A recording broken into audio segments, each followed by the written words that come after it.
Bonjour tout le monde, j'espère que vous allez bien. Je suis très heureuse de vous retrouver encore aujourd'hui pour vous partager cette recette qui stoppe immédiatement la chute de cheveux. Mais avant tout, une petite dédicace à Nadia Jenna et à Bibi Maquis. Merci d'être là et de faire partie de cette famille. De laisser toujours de mots gentils sous les commentaires. Les prochaines reines seront sélectionnées sous les 10 premiers commentaires de la vidéo. Sans plus tarder, on passe à la recette. Si vous me suivez sur Instagram, vous le savez que l'été dernier, j'étais victime d'une chute importante des cheveux causée par les fausses dreadlocks, par la qualité surtout. Ce n'était même pas par les traces, mais par la qualité de ces mèches en fait. Alors, la chute de cheveux peut avoir plusieurs causes. Il faut vraiment bien cibler le problème. Ça peut être une grossesse après un accouchement. Ça peut être lié aux vitamines, aux carences de vitamines, pardon. Il faut vraiment bien cibler parce que ça peut se transformer en alopécie. Si c'est la première fois que tu tombes sur ma chaîne et que tu aimes les recettes 100% naturelles, abonne-toi pour ne rien rater. Si c'est déjà fait, on passe à la vidéo. Cette huile a la réputation de stopper immédiatement la chute de cheveux. Notre produit vedette, comme vous venez de le comprendre, n'est rien d'autre que le romarin, utilisé en cuisine comme épice, très parfumé, très aromatique. Vous pouvez facilement trouver cette épice, cette herbe partout dans votre supermarché, dans votre épicerie. Franchement, ça se vend partout. Mais ici, on va l'utiliser vraiment pour stopper la chute de cheveux, pour éliminer les pellicules et pour renforcer la couleur des cheveux.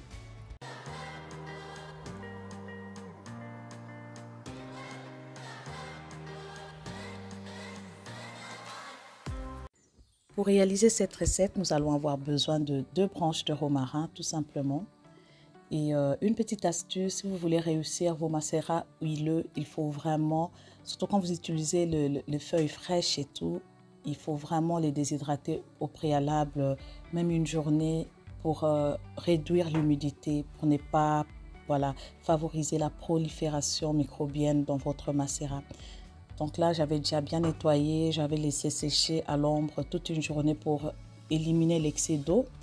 Et ensuite, je vais venir rajouter tout simplement 100 ml d'huile de tournesol. Vous le savez, l'huile de tournesol est mon huile préférée pour refaire les macérats huileux. Donc, je vais faire ma macération avec cette huile et je vais laisser poser pendant 3 semaines dans un endroit à l'ombre, dans un endroit sec et à l'abri du soleil. Et c'est parti, je laisse poser pendant 3 semaines. Je tenais à vous montrer la qualité de l'huile et la couleur, surtout avant la macération. L'huile est encore claire.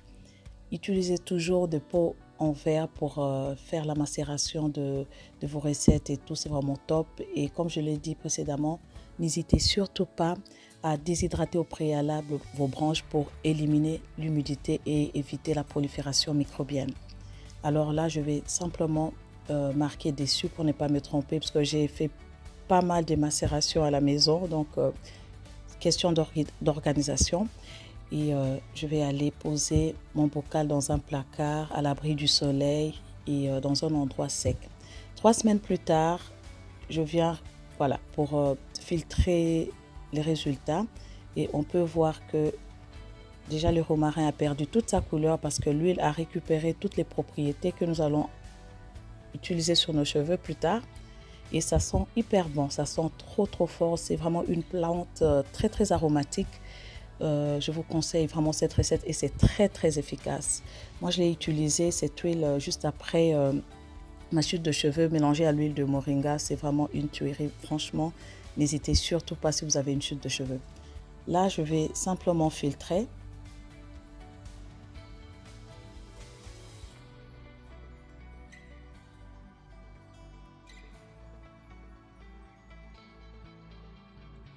Voilà, notre huile de romarin est prête à l'utilisation. Avant, c'était tout clair comme ça. Et après, vous pouvez voir là, on a récupéré les propriétés de l'huile. L'huile devient complètement verte en fait, une couleur verte un peu foncée comme l'huile d'olive en fait. Donc, vous pouvez voir tout simplement les résultats. Et ça, c'est ultra efficace sur les cheveux, mais aussi pour la santé. Vous pouvez l'utiliser pour pas mal de choses. Cette huile est également efficace contre le rhume, contre le refroidissement, contre la bronchite, contre la sinusite. Cette huile est un antibactérien aussi très très puissante. C'est un antifongique, raison pour laquelle ça aide vraiment contre les pellicules. C'est très très efficace, ultra efficace. Et contre la chute de cheveux, ça c'est vraiment la grande réputation que l'huile de romarin a pour stopper la chute de cheveux. Vous pouvez l'utiliser en bain d'huile. Moi, généralement, je la mélange avec mon huile de moringa et j'applique, je laisse poser avant mon shampoing ou avant de terminer ma routine capillaire. Parce que les cheveux peuvent tomber, la chute de cheveux peut être normale dans certains cas, mais quand ça devient, vous perdez une grosse touffe de cheveux, à chaque fois que vous faites vos soins capillaires, il y a un souci. Il faut vraiment connaître la cause pour trouver le remède et voilà, pour que ça soit efficace en tout cas. Sinon, vous pouvez appliquer des choses. Tant que vous ne connaissez pas la cause, comme je le dis et le redis toujours, ça ne sert à rien de commencer à faire des soins ou à faire n'importe quoi. Parce que là, c'est comme si vous courez, mais sans objectif en fait. Donc, c'est un peu ça.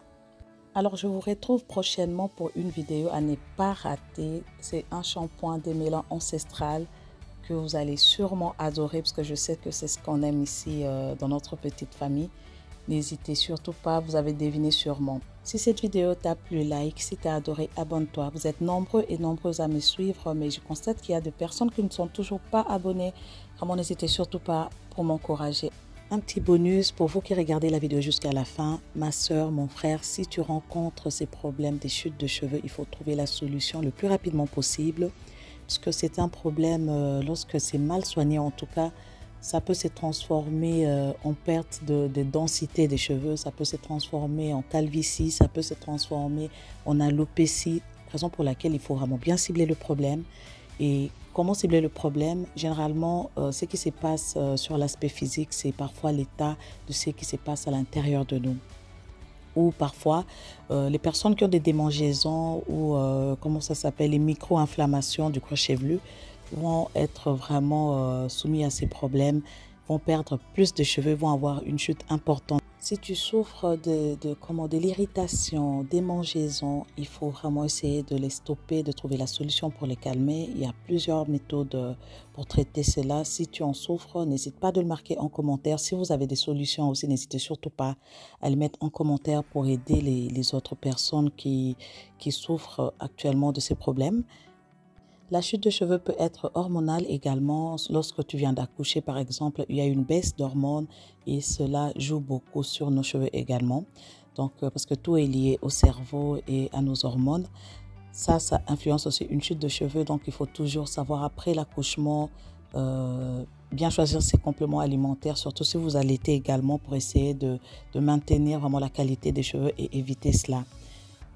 On a également aussi le stress qui est un facteur très très dangereux qui favorise la chute de cheveux parce que lorsqu'on est stressé, on dégage cette hormone qui influence vraiment cette chute de cheveux de façon très très abondante.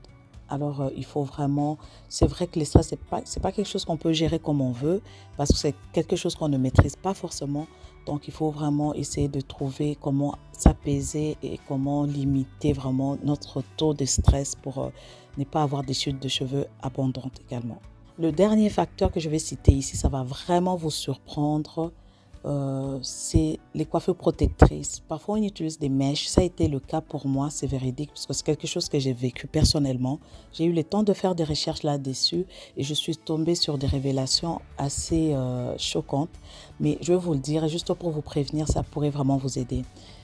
En fait, les mèches qu'on tresse pour faire des braids, je sais pas, tout ce qu'on veut, mais ces mèches-là sont parfois composées, la composition de ces mèches sont parfois trop synthétiques, chimiques, voire même cancérigènes. Les extensions pour faire des braids, des box braids et tout ça, on ne se rend pas compte, surtout lorsque c'est synthétique, c'est vraiment hyper dangereux parce que c'est très très chimique en fait.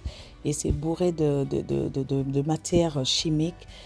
J'ai fait une recherche là-dessus. Je pense que je mettrai le lien. Si je retrouve, je mettrai le lien en barre d'infos. Vous pouvez voir, c'est une étude qu'une Noire américaine avait réalisée pour justement parce qu'elle avait des allergies aussi comme moi. En fait, moi, j'ai eu pas mal d'allergies avec mes fausses dreadlocks.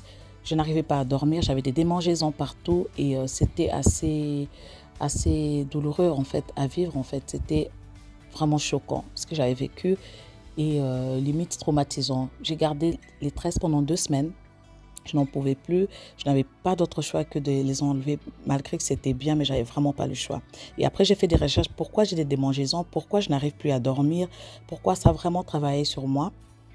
En regardant plus loin la composition et comment ces mèches sont traitées, j'ai compris pourquoi j'avais des démangeaisons, pourquoi je n'arrivais plus à dormir et pourquoi j'avais cette chute importante des cheveux. Donc faites vraiment attention, choisissez bien vos mèches pour faire vos coiffures protectrices, vos braids. Je sais bien qu'on a envie parfois d'échanger des coupes, mais faites bien le choix, choisissez la bonne qualité en fait. Et le prix n'a rien à voir avec la qualité, il faut toujours bien lire la composition. Vraiment, j'espère trouver le lien pour le mettre en description. Les Américaines vont parfois laver même au vinaigre avant de faire des tresses parce qu'elles ont compris que c'est tellement toxique qu'il faut éliminer le maximum de tout ce qui est toxique dans les fibres synthétiques avant de faire des tresses sur le cheveu. On se retrouve prochainement pour la prochaine recette que vous allez sûrement adorer. Merci d'avoir regardé jusqu'à la fin. À très bientôt. Je vous souhaite un bon week-end. Merci.